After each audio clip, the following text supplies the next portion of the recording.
Yes, hello to everybody. He speaks Hermann Tertsch. I'm speaking from Madrid as a member of the ECR and as the president of the Eurolat group of the ECR in the European Parliament. Good morning in America, good afternoon in Europe. We're going to speak today about one of the issues, a very pressing issue on human rights and on politics and security that is today a strong actuality and in a dangerous and very, very worrying development. And we are speaking about Bolivia. Bolivia had an election some months ago, an election which went rather comfortable and normal in a normal and correct way. There was a very impeccable handover to the winner of these elections, which was Luis Arce from the from the socialist movement, MAS, and they took over. It was the party of former President Evo Morales, and they took over, and it was a proceeding where Jeanine Áñez, the interim president, gave the power to the new elected president. Everything should be. There was the King of Spain was there. There were many other foreign statesmen there. It should have been a normal proceeding of transition of power. Well, now we know it was not. It was not. We know that immediately, the weeks afterwards, we have the first moves of, again, a socialist movement, which is brings us the worst attitudes and the worst moves and the handlings of the communist movements, of the socialist and narco-communist movements in Latin America.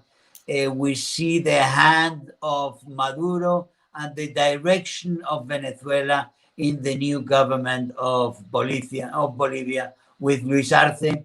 He has detained Jeanine Áñez, the president who gave him the power.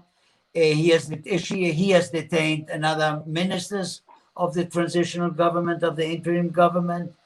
And he has arrested as well a figure of officials of the military, policemen, and civil servants who were loyal to the constitution in the elections and the crisis of 2019,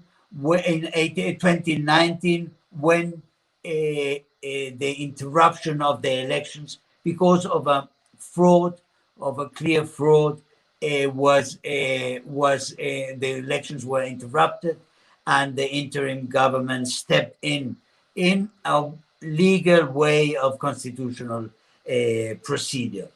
We are going to talk about this with three very, very important and senior figures of international politics who are going to bring their opinion and the judgment about it. First, I want to present Ana Fotyga, my friend Ana Fotyga, who is the vice president of the group of Eurolat in the ECR. She's the secretary general of the ECR, and she's former minister of foreign affairs in Poland, where she has been many things in Poland, fighter for freedom with solidarity. She has been vice major of Gdansk. She was a chief of the chancellery with the president. She is a very experienced political figure in Europe, and she has a look from the ECR on America as well. First, I will introduce Ana Fotyga, and then we will talk to Tuto Quiroga. Tuto Quiroga, he's a former president of Bolivia. He has been a candidate as well in the last elections where he withdrew. He has stayed. He's a businessman who has worked. He's an engineer, but he He is a businessman. He was a long time in the United States as well. And he's a politician who is in Bolivia, who has a really strong position on viewing the analysis of the situation as it is. And then we have our Venezuelan guest, she's a hero of freedom fight, of the freedom fight.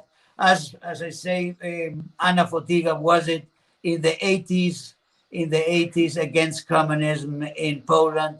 María Corina Machado is now in Venezuela against a really monstrous regime which we have now, which is this narco-communist regime of Maduro, who is making an enormous damage and suffering to the Venezuelan people and to the whole region, with enormous influence also in the worst developments in other countries in the region. So without any more comments, I give the floor to Ana Fotyga. Thank you very much, Ana. Thank you very much, Hermann. Thank you for your nice words of introducing me. Actually, it is my pleasure and privilege to participate in this very important webinar. I wouldn't like to take too much of our time. We have outstanding Latin American guests, and our main purpose is now to listen to their views. Latin America, South America is very important in our political map. The EU, not only because of participation of our Spanish friends, and in particular ECR, European conservatists and reformists, the most transatlantic political group within the European Parliament, is very much focused on developments in Africa. And with my life experience, I'm very concerned about situation in countries like Cuba, Venezuela, and now, unfortunately, Bolivia. Believe me, I still remember previous term of the European Parliament. Towards the end, there was a meeting of Foreign Affairs Committee listening to statements of European observers coming from Bolivia and referring situation immediately after elections. And mood was really, like Hermann described, was very positive because of eventually peaceful, positive transfer of power within very difficult environment. And I'm speaking about whole Latin America. Unfortunately, now we know situation is totally different. Today, we have just completed our version, the ECR version of European Parliament resolution on Bolivia, on urgency concerning great violation of human rights in this country. Of course, we are going to negotiate it. Actually, it will be Hermann negotiating it on our behalf. Surely it will be majority within European Parliament to condemn the actions taken by the government of Bolivia. Now I would like to hand over to Hermann. Without much ado, we would like to listen to our very distinguished guests. Also, I say hello and welcome to all viewers, participants from both EU, Europe, and America. Thank you. Yes, thank you very much, Ana. I will give the floor now to Tuto Quiroga, that he explains to us really what is happening in these days, in these weeks and these days. We need also, we are looking for information. We are refreshing all the information daily, because we want in this resolution, in this common resolution of the parliament, we want really to put all the energy for having Bolivia, the government in Bolivia, know that we are aware of what is happening there, and that we are going to be with a watchful eye on the developments, because we will not tolerate silence to silence this human rights violations that we are seeing now. Without any more delay, Tuto, it's your turn. Thank you, Hermann. Thank you, Ana. Regards from La Paz, Bolivia, here to everyone over there in Poland and Spain, and when you're in Brussels soon, to all the parliamentarians that follow what happens in Latin America. I'll begin by first referring to George Orwell, 1984. I'm sure, Ana, you know the pitfalls of living under authoritarian regimes that have to brainwash populations and pretend that everything they're doing is fine. We never thought we would live through that here in my country, in Bolivia.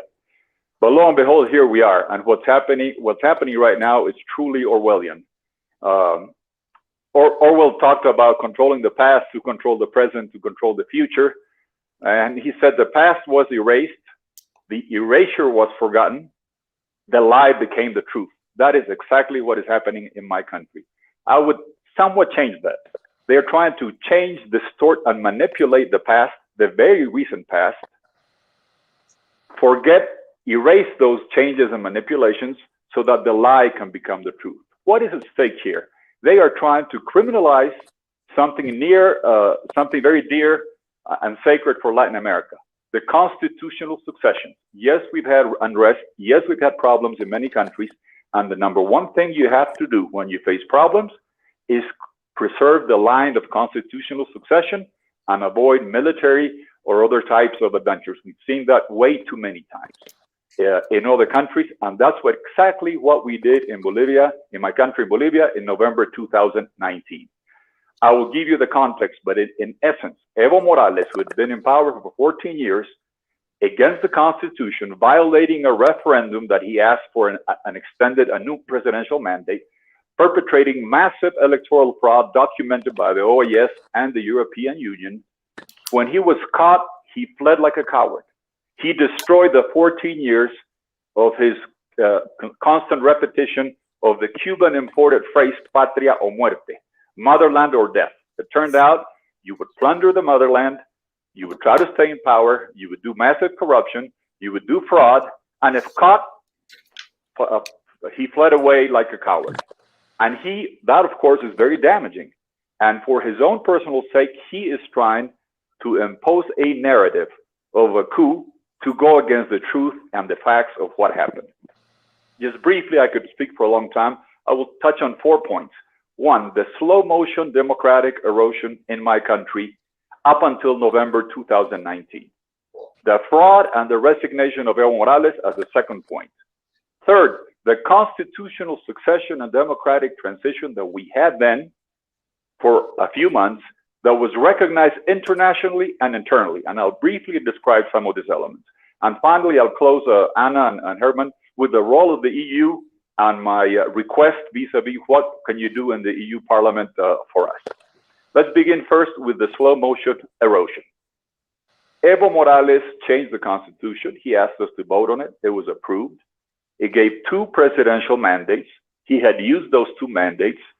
Then he did a judicial manipulation in 2013, pretending that since he had changed the name of the state from republic to plurinational, the first one didn't count. So in essence, he gave himself a 3rd mandate by the change of the name of the state. We have had a state in Bolivia since 1825, when Simón Bolívar came from Venezuela to give us independence and freedom. You can change the name to plurinational, to intergalactic, to extraplanetarian, it is still a state. Yet he used that trick to get himself a third mandate against the Constitution with a pliant, servile constitutional tribunal. After that, in his third mandate, which is already one more than he had the constitutional right to exercise, in the middle of that, he had a referendum to get himself an additional one. On February 2016, we voted, and Bolivia said no. He lost the referendum. After that, he used the pliant judiciary again, the Constitutional Tribunal, to say that he had the OAS granted, the Organization of American States, the OAS Convention, gave him the human right to run forever. That convention is designed to protect the people from the designs of a tyrant, and not to have a tyrant stay in power forever against what the people had voted in Bolivia. But yet, that's exactly what he did. He ran for a fourth term. This issue, by the way, you have it. The Venice Commission, that you know very well, gave a report to the OAS. The report is 908-2017. It was published on March 2018. That very clearly states that there is no such thing as a human right for indefinite re-election. That matter is before the Inter-American Court of Human Rights in San Jose. We've had public hearings in September last year. They will give us a verdict soon, and it'll be wonderful for democracy, because this little trick of a human right to run forever was first done in Nicaragua, then Honduras, then Bolivia, and it's a trick that people use to stay in power more than the Constitution allows. But that was the context in which we came to the 2019 election. People were very upset because of the tricks that Morales had played and the judicial manipulations to get a third mandate, to disown the results of the referendum, to run for a fourth mandate. In October 2019, there was the election with all this previous discontent. Election night, you have to win by 10 points to avoid a second round or get 51%. On election night, there were 3 quick counts, one by the government, one by universities, one by media groups, that showed there was a need for a second round. Lo and behold, later that night, the official total count of the electoral results gets stopped for several hours, gets interrupted. The OAS and the EU put out statements condemning this. Massive protests come on board. And whatever Morales does to appease the people is say, we will bring the OAS, the Organization of American States, to do a binding audit of the electoral process. And for 10 days, every night on TV, they spent hundreds of thousands of dollars with massive advertising saying, what the OAS says we will abide by. It was a binding audit signed by Evo Morales with the OAS. That audit comes out on November 10th, certifying that there was fraud, hidden servers, rigged actas or acts.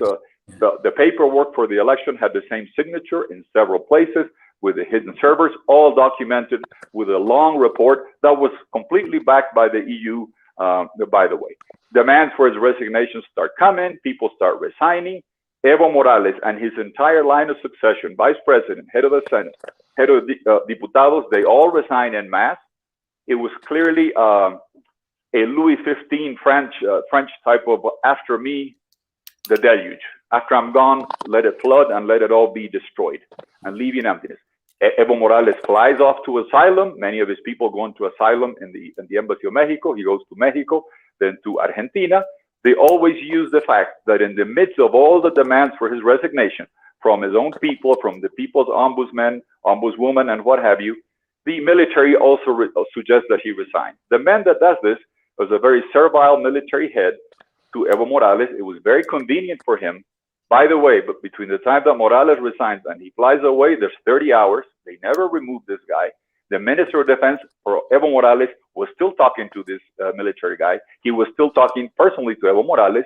And it was convenient for him to impose the narrative that after the vacuum, either we bring a military government or I will claim to be a victim of some type of coup. There was no coup. There was a constitutional succession. Under the resignations, what the Constitution says is you go to who's the head of the Senate. Who was it? Jeanine Áñez. And that is, she got sworn in.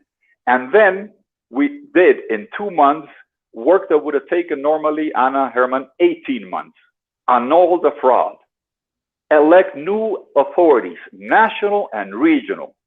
call for 2 new elections, new national elections after the fraud, and new regional and local elections, and extend the mandates because we were against the time frame. You can't do all this in 2 months.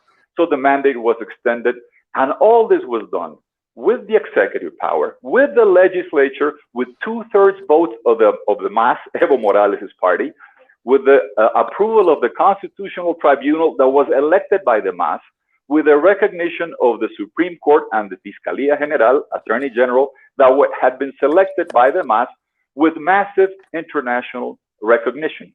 Not only the EU, the United Nations, the OAS, the Andean Group, the Mercosur Group, Canada, Japan, Turkey, China, Russia, they all recognized this. It was not just EU. So we had full-blown international recognition, and all this work that was massive, and it took 60 days, was done with the invaluable help of the mediation of the Catholic Church and the European Union, Ambassador León de la Torre Christ. Great work. We all appreciated the fact that they brought the parties together because MAS had control of the Congress still. And how do we work in a very short time? All this massive agenda of annulling the fraud, calling new elections, selecting a new electoral court. All that was done all through this month.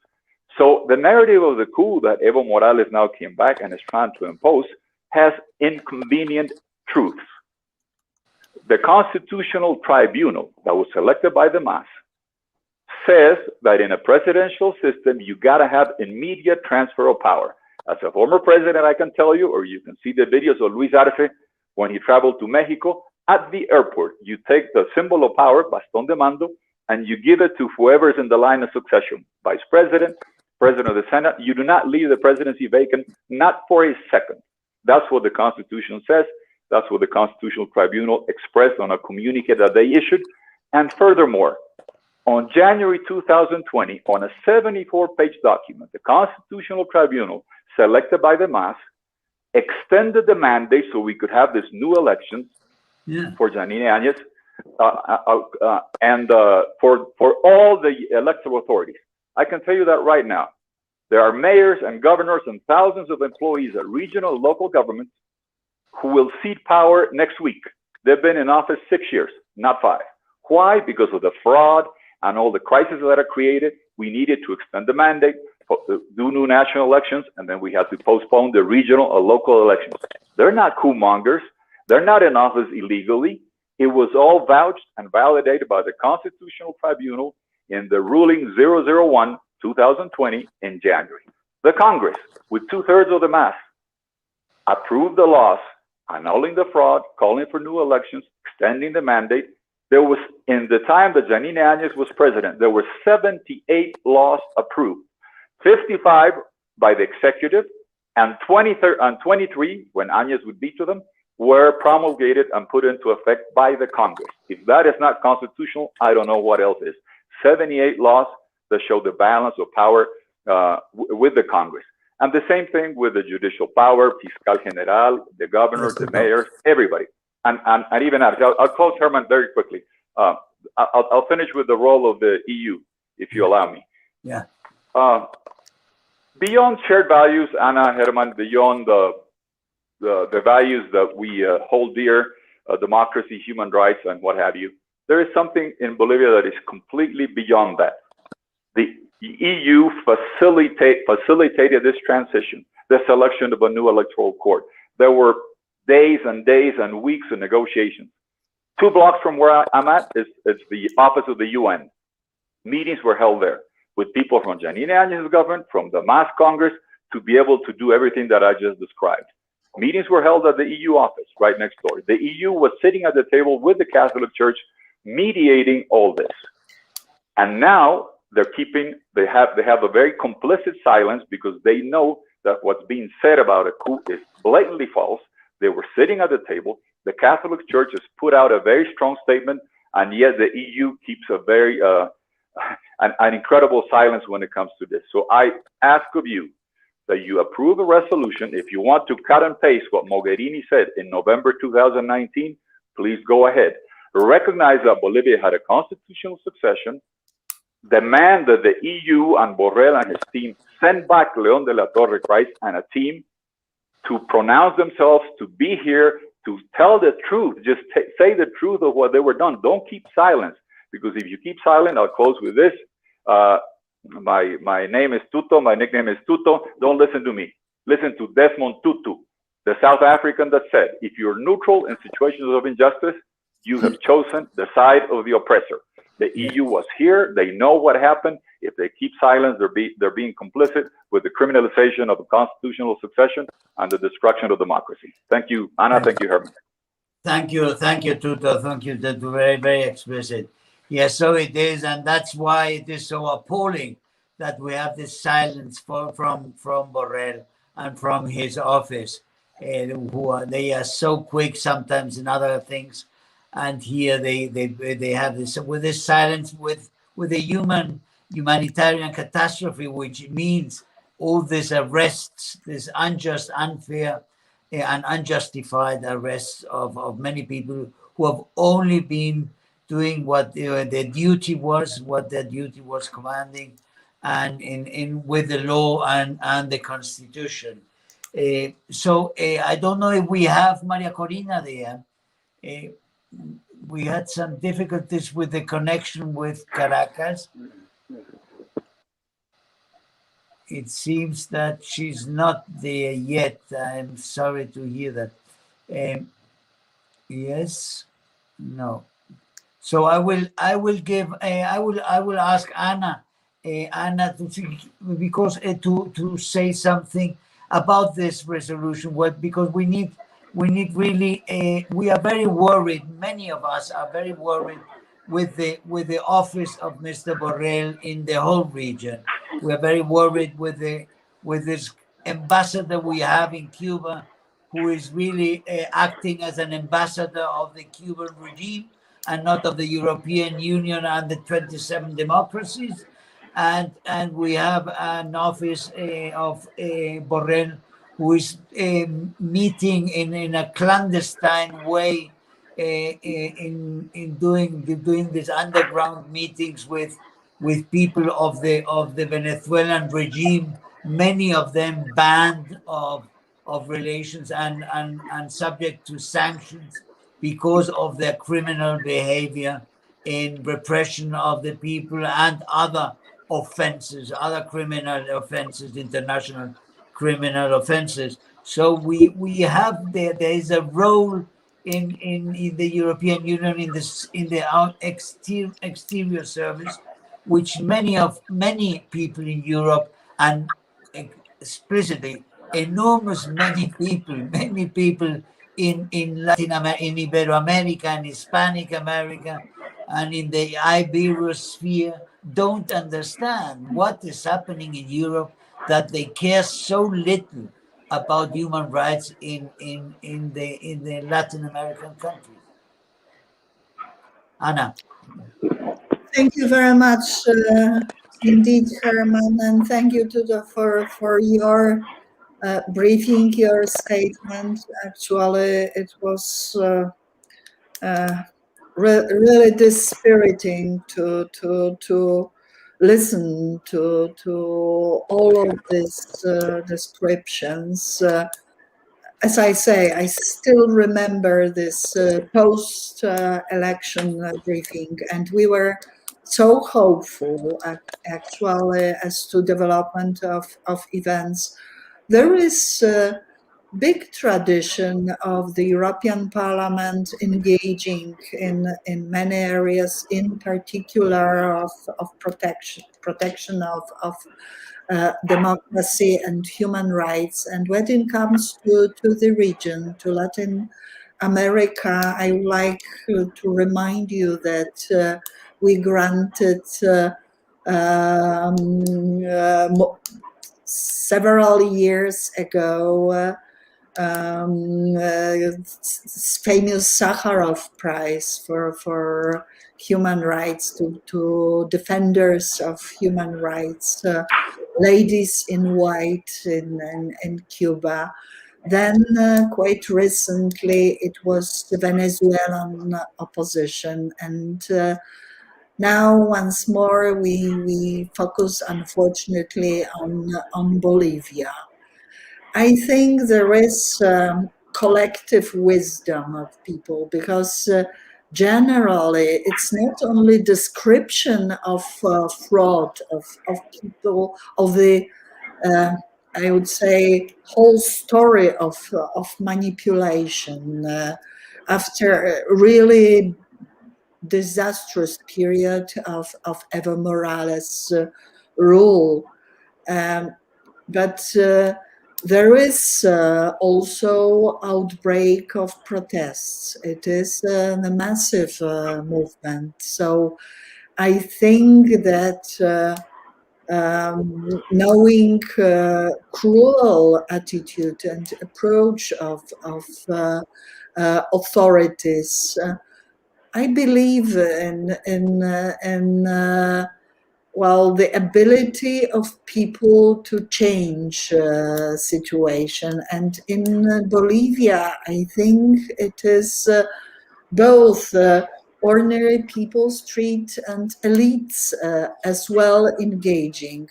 You are right, Tuto. We have to stay outspoken. Therefore, this resolution, it has been focused on specific issues of cases, violation. It is the procedural nature of so-called urgencies during plenary. But usually we try to use this opportunity to describe overall situation, political environment, and our concerns in general terms. So I think it is just a first step. I probably to overcome this, I would say, well, shameful silence from the EU. We probably have to summon Borrell.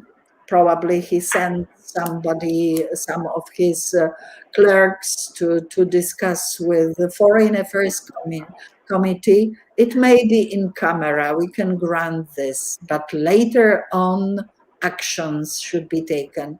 We can promise that we start pushing with both oral and written question to High Representative Vice President Josep Borrell. And just one remark about Cuba. There are many actions. There have been many actions taken already. Hermann was very outspoken on this issue. I noted, I would say, really humiliating to the EU behavior of Josep Borrell during his visit to Moscow when this situation in Cuba, exactly in Cuba, actually supporting the position of Russia on this. So I think that it is inevitable. European parliaments starts to wake up, and surely we are going to accelerate this process. Thank you. We're starting now. Yes, in this moment, we will go back in this week with the resolution, and I will ask now. I know one question. I only want to clarify. Ms. Machado, María Corina, has to move. She's there because she had an electrical blackout. It's socialism as we know it. That's pure socialism, but she's already here. And I'm very, very happy to hear you, María Corina, who is a great, great friend of and fighter for freedom. We are really, really happy to have you finally here, and I will give you now the word. We were speaking. Tuto Quiroga has explained us the whole procedure of the legality of the constitutional legality of this procedure, which is trying to be criminalized now by Arce, by the government of Luis Arce, with this imprisonment and so on. But I will give you now the floor, María Corina, and then to Tuto. Thank you very much. Well, thank you very much, Hermann. Thank you, Tuto and Mrs. Ana Fotyga. It's a pleasure for me to have and an honor to share this opportunity. I congratulate you for promoting the new ECR Eurolat Group at the European Parliament, and I think it comes in a critical time in which we in our region are facing huge challenges and threats, clear and present danger, and from Venezuela, I would like to convey our view also of how what's taking place in Bolivia certainly has to do with what's taking place in other parts of our region, and certainly even in Europe. So I regret I wasn't able to connect at the beginning, but as you said, we're facing a regime that uses all kind of mechanisms to prevent us from speaking out. Not only I'm forbidden banned from leaving my country, but this happens to me all the time. They look to ways that they can close down our voices. I'll start saying that I give all my support to ex-President Jeanine Áñez, and as all human rights activists around the globe are doing, to raise our voices and warn about the risks to her own life that she's facing right now. This is a regime, ours, and as well as what we are seeing in Bolivia right now, that doesn't stop at anything, and certainly her life is in danger, and we need to speak out as a human being, as a woman, and certainly as an ex-president. Second, I think that it is very important to come back to the nature of the regimes we're facing. I mean, this is not a conventional dictatorship. This is something else, very complex, very dangerous, and for its true nature, it's growing every day as we speak. I would go very fast and say at least 3 of the main dimensions or pillars in which this criminal conglomerate that has its operations in Venezuela and Bolivia and other countries of the region sustains. First, let's say it's the front face they use, which has been the Sao Paulo Forum, more recently the Puebla Group, and so on, in which they share activities, funding, technology. These individuals support each other. We have to remember in the year 2009, El Foro de Sao Paulo had actually 14 presidents or prime ministers in power in our hemisphere. So they have been successful to reach into power and through corruption staying there. Second, there's the geopolitical dimension and all these blocks of countries or tyrannies that are supporting their development or their permanence in power. I'm talking about certainly Russia, Iran, China, Turkey, and some other countries in a less evident manner. So there's a geopolitical action that is present in Bolivia as it is present in Venezuela. It's more and more evident as we speak, and certainly I can talk about my country, in which now they don't even keep the forms. We can see the Russian military actually supporting the creation of new battalions in our borders, through which they want to give support, military support, to irregular armies formed by the guerrilla groups or the militia, etc. And besides these 2 dimensions, let's say the ideological front institutions they use and the geopolitical support, there's a common element, which is the criminal networks they are standing on. We've seen in Venezuela the convergence of the international criminal organization with international terrorism. This is something unprecedented because these 2 structures have found in Venezuela the logistical services provided by the own government. And this is something they found in Bolivia as well. So we're talking about narcotic mafias, mafia groups, we're talking about guerrilla groups, we're talking about all sorts of criminal activities that go from exploiting gold and other minerals to child trafficking and child prostitution.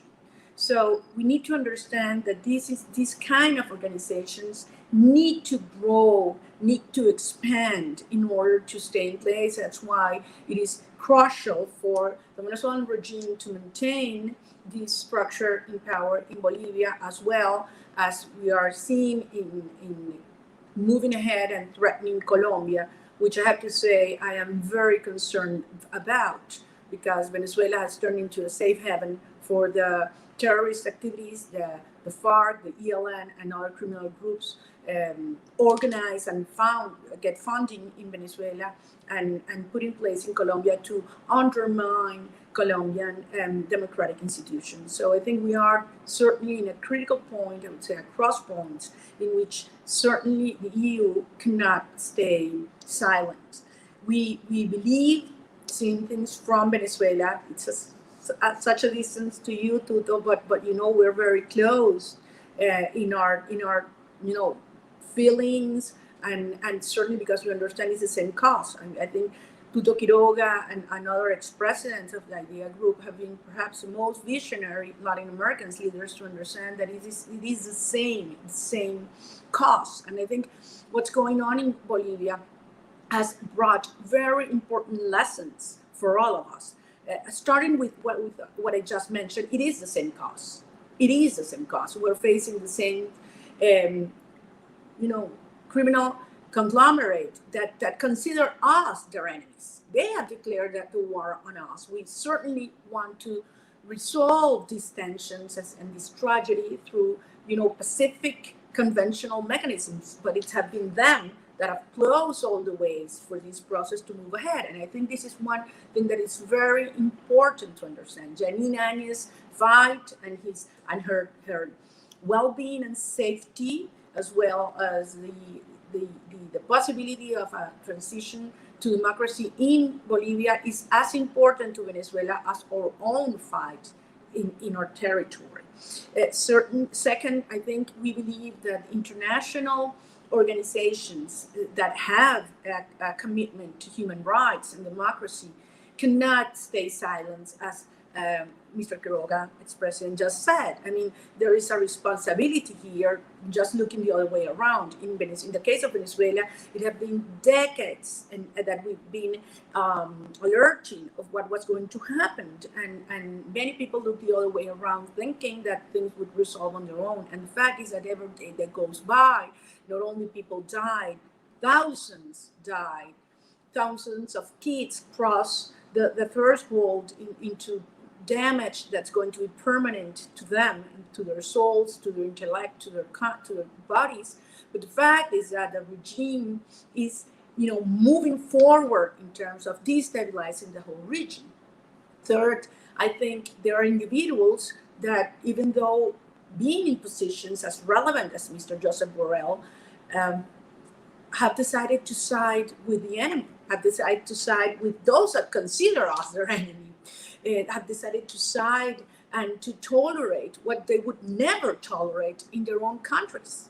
And that double standard is absolutely unacceptable, because he has seen over and over again the way these individuals that are in these regimes have no willingness whatsoever to move ahead through elections or conventional dialogues to actual transition to democracy and well-being of our people. So at the end, I just want to say that I think that having this chance to speak out in the name of Bolivia, I understand it's also in the name of all Latin Americans, all Western loving democracy people and citizens. It's our right to be close to them. And I think the EU has a huge moral responsibility and a huge possibility of speaking out on behalf of our people that are suffering, and that we're not going to give up. We're not going to resign, as Mr. Borrell and others expect from us to live in a wider or more comfortable cage. We're fighting for freedom and will not stop at anything less than that. So I am very grateful to Mrs. Fotyga for the opportunity to hear her voice, and we know that in you, my dear friend Hermann, and many other freedom-loving members of the EU Parliament, we can have the true voice of our people being heard. So thank you so much for this opportunity. Yeah, I mean, we have all the mission and the moral responsibility to explain to Europeans, to all Europeans, that the fate of Iberoamerica, of South America, of Latin America, as you want to say, the fate there of liberty there is our fate as well. And we are risking that we get a general monstrous regime in many parts in Latin America, which is a threat to everybody, because we are seeing in Spain the effects of the financing and of the power of this entangling of narcotics with communism in Iberoamerica and all these countries, and especially in Venezuela, and with the Colombian terrorists, narco terrorists, and the regime of Venezuela. And now we have again the collaboration of the regime of Bolivia, which with Evo Morales was obvious, and now it's starting again, the flights from the Chepare, from the region, the coca producing region, and all what this effect is, the danger that it brings. I want Tuto to go a little bit into this danger for the whole region that the cocaine brings us with politics through this Foro de Sao Paulo, through the Grupo de Puebla, that it is this criminal conglomerate, as María Corina has so well said, no? The danger that it supposes for all of us. Yes, thank you, Hermann. Gran abrazo a María Corina. I'm glad she was able to join, and I know how difficult it is to have access to power and stay online in this forum. 4 quick points here, Hermann, on what's been said, and to wrap this up. One about Arce, second one about Jeanine Áñez, third about Cuba, Borrell, the Grupo de Puebla, and the last one about the EU. About Arce, when he was running in March 2020 on TV, there's a video. He said Jeanine Áñez was the product of a constitutional transition. He said that, and it's everywhere. Later on, after he went to Mexico and they berated him and called him on it, he said that he didn't know any better, that he hadn't really looked at it. But you have to understand that his legitimacy derives from the constitutional succession. His credential as the president that won the election was given to him by the electoral court, whose chairman was appointed by Jeanine Áñez. So the whole constitutional succession, the new electoral court, the new elections, was a product of that transition. And that's what yielded Arce. So by questioning the fact that Jeanine was a coup monger, or by syndicating her of being the product of a coup, he is questioning the legitimacy of his parents, grandparents, and great-grandparents. So in essence, he is saying he is illegitimate.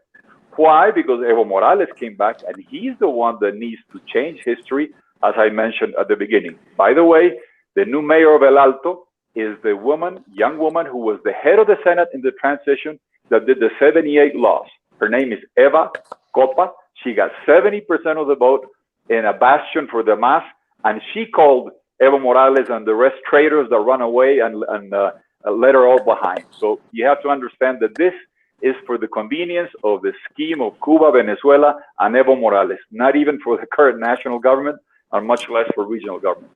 The second point you will hear the MAS say, oh, Áñez wants impunity. No, you have to investigate everything that happened. And she is under investigation. The problem is she is having to make statements from jail. Former presidents in my country, by the Constitution, have the right to juicio de responsabilidades. It has to go through the Attorney General, the Supreme Court, the Congress, approval by 2/3, and then you can be tried and prosecuted for whatever violations happen. All the violence is being investigated by the OAS. We'll all have to abide by whatever that report says. But they are not doing that. They are giving her an ordinary trial. She's already in jail, and now they're going to start doing the juicio de responsabilidades. Nobody wants impunity. Investigate everything. There was corruption, there was mismanagement, but what they're doing is to criminalize the constitutional succession. As María Corina mentioned, we're getting to a humanitarian problem now. The former president has a urinary infection. She has high blood pressure. There's medical recommendations that she go to a clinic, and they will not let her even go to a clinic. When Arce, in November and December 2019, he had a health issue, Jeanine Áñez gave him safe passage out of the Mexican embassy at the end of 2019 so he could go outside and get his medical treatment to a different country. Right now, all Jeanine's doctors and Áñez's doctors and lawyers are asking for is for her to go to the clinic. And even that humanitarian right has been denied. Third point on Cuba, Borrell, what you mentioned. We know the script very well. Anna, you mentioned something very interesting. Borrell was caught in the contradiction that in Moscow, he was trying to make a point about Navalny, and then they caught him on the inconsistency of what he says in Cuba and what he was saying in Moscow vis-a-vis Navalny. What he says in Cuba when it comes to Ferrer and all the Movimiento San Isidro, and what he was saying vis-a-vis Navalny in Moscow.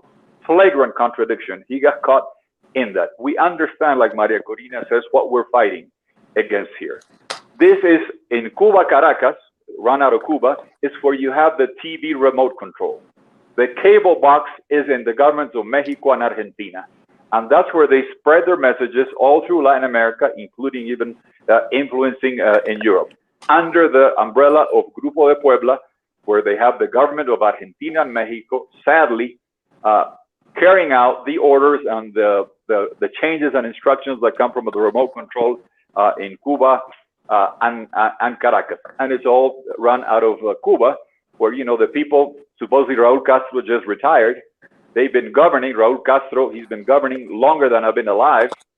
He is older than my father, and my father in Bolivia does not get his driver license renewed, and yet from Havana, these people, Machado, Ventura, Valdez, and what have you, are running Cuba, Venezuela, Nicaragua, Bolivia, and all the rest.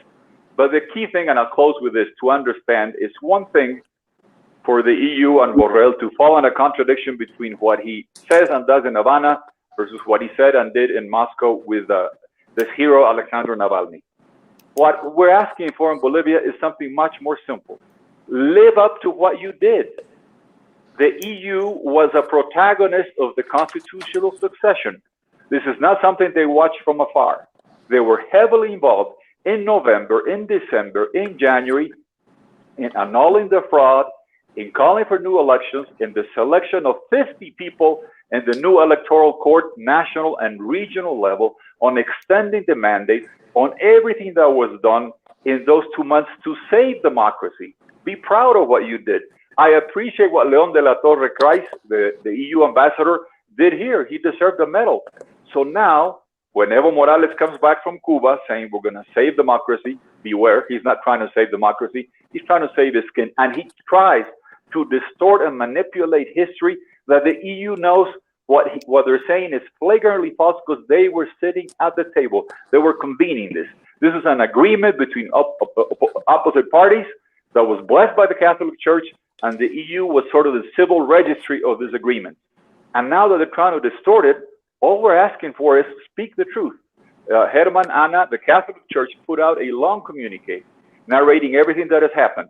The EU needs to do the same and not keep the silence complicity. And by the way, Hermann, Spain was also here.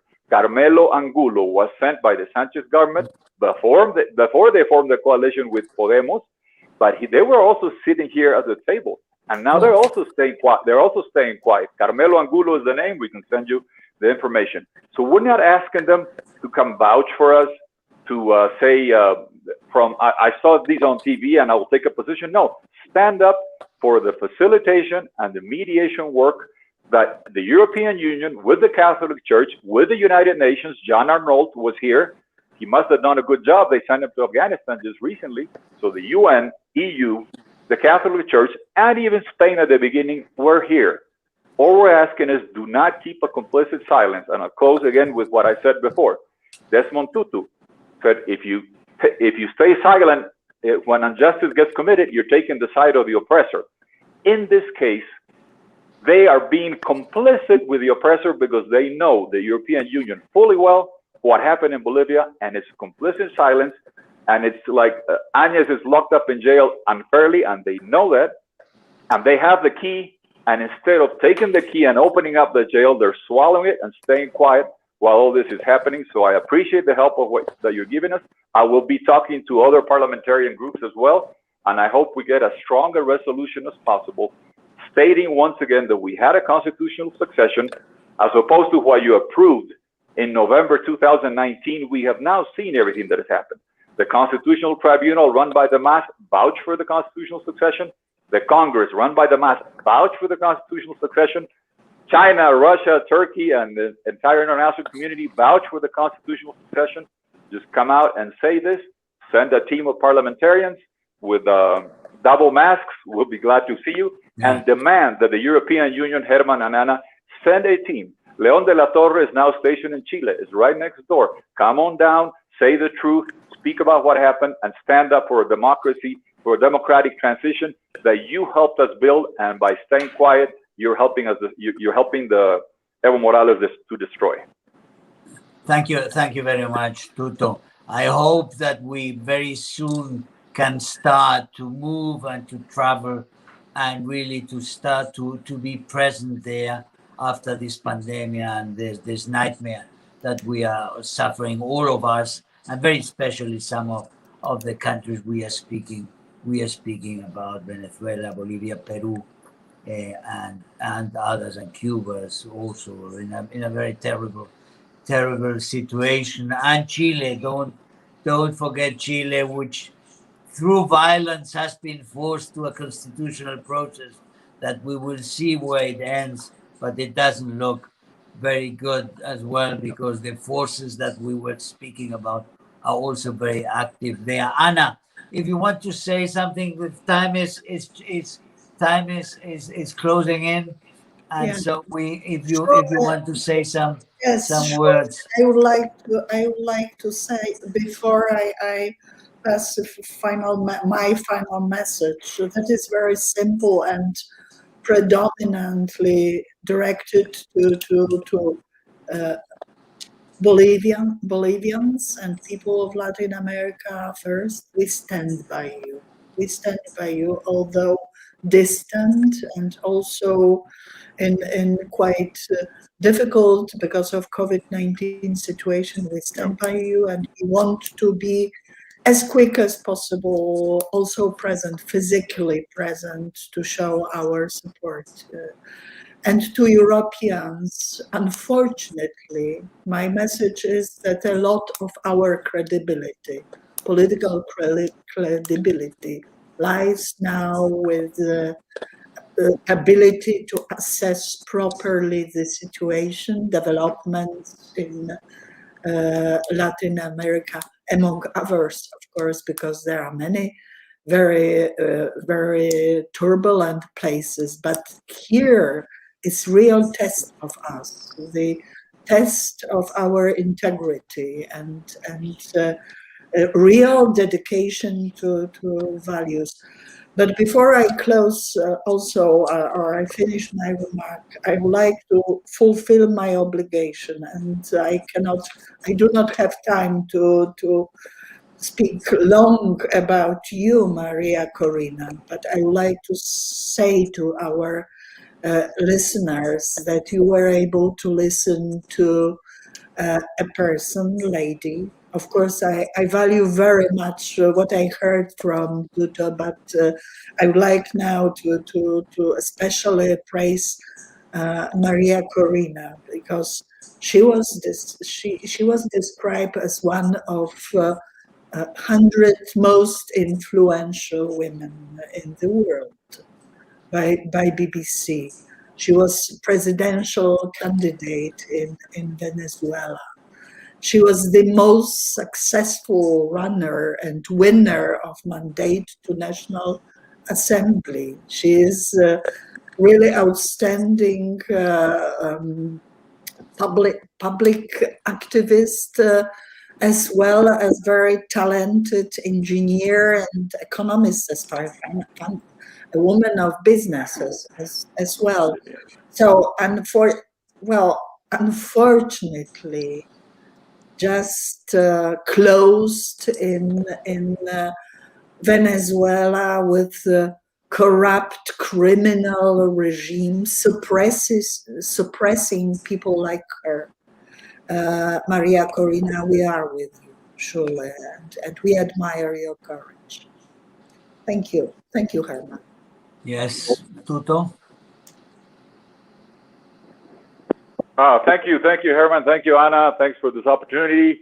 Look forward to the strongest possible resolution and all the future work that we can do together. And as soon as it's possible, we'll wait for you here in La Paz, Bolivia. Come on down. And when you do, if you don't want to use these AstraZeneca vaccines, bring some. We're sorely in need of them. Thank you. Hermann. María Corina, thanks. And by the way, Ana, I'll close. We're industrial engineers who have become democratic fighters, but we're both industrial engineers. Tuto, before you go, if you let me just 1 second, Hermann, yes, I would tell Ana how much your words means to me, and I will convey them to all the people that are freedom fighters here in Venezuela. We are committed to this cause. We will never give up. We know we count on you, and you should know that in the really hard, tough times we face right now, one of our leaders in Delta state that is one of the poorest in Venezuela, in the eastern side of our country. Yesterday he was accompanying the families because a boat sank and their people disappeared. Young children that are leaving the country, just like from Cuba. And this small boat sank, and our leader, Orlando, was raising his voice, accompanies the family. He was beaten by the police. He's in prison right now. This is the kind of things we're facing day by day, and they don't silence their voices. And knowing that we count on you, believe me, give us strength to keep on going. And I just wanted to add that I want to thank very much Coco Fariñas and our good friend Berta Soler from the Ladies in White in Cuba, because they nominated Jeanine Áñez for the Sakharov Prize. And I think this is a moment in which we realize we are all together in this fight. And at the end, I know that we will prevail. So thank you so much. And all of you take good care, and let's stay in touch, certainly. Thank you. Thank you. Thank you. Before the final word of Ana Fotyga, that I want her to close, I wanted to only to say I'm very, very especially proud of this meeting today. I mean, about something very important, humanitarian, very important, and that I brought together two women like Ana Fotyga, who comes from one of the countries which is synonymous of fight for freedom. It's a symbol, always has been a symbol for this fight of freedom, with the suffering, without resignation, going for the liberty. Always, I was there when it was under communist rule. I saw the fight of the Poles. I want to see the fight of the Venezuelans succeed, as I saw succeed the Polish fight. And I'm very, very glad to have María Corina and Ana Fotyga together here, and to have you also. Always a privilege, Tuto Quiroga. Thank you all very much for this really, really interesting and necessary meeting that we had about the suffering in Bolivia, and about our intention, our conviction that we have to do something more, and raise the voice for the humanity, for human rights, and for dignity in Bolivia, where it's highly threatened. Thank you very much to all of you. Ana, I give you the word. Bye, Anna. Bye, Tuto. Thank you very much indeed, Hermann. Actually, we observe a very special situation now, because for many of us, situation in Venezuela is quite clear. We spend quite a lot of our time assessing it. It is unbelievable what consecutive leftist regimes were able to make of a country so rich, so rich in people's talent, but also in natural resources. It should be the place of prosperity for a large part of whole continent, actually. And so devastated, and people suffering so much. We have to stay by them. We have to stay outspoken, but moreover, not only exposing situation, but also introducing measures that help people to win their own country. And in Bolivia, we put this motion for resolution. But actually, what is extremely important, and what I really value with this webinar, is meticulous description of manipulation, the way of taking over and eventually misleading or maneuvering, manipulating people for them to wake up in a reality like Venezuela, and a country that was actually assessed as starting the new democratic peaceful path due to